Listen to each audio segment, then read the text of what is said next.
আল্লাহ পাক এই সমস্ত সৃষ্টির মধ্যে সবচেয়ে বেশি ভালোবাসেন মানুষকে। কাকে? কথাটা তো প্রমাণ লাগবে না? প্রমাণটা দিচ্ছি। এই মহাবিশ্ব সৃষ্টি করার পর আল্লাহ পাক অনেক মাখলুক সৃষ্টি করেছেন। কিছু কিছু নাম আল্লাহ পাক আমাদেরকে জানিয়েছেন। এমন অনেক মাখলুক আল্লাহর ছিল বা আছে, আমরা সেটা জানি না। আমরা জানি জিনদের কথা, তাই না? আমরা জানি ফেরেশতাদের কথা, তাই না?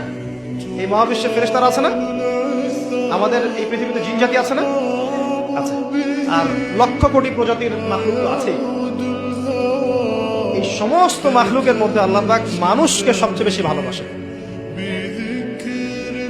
কারণ আল্লাহ পাকের সবচেয়ে শ্রেষ্ঠ একটা সৃষ্টি আছে, জান্নাত।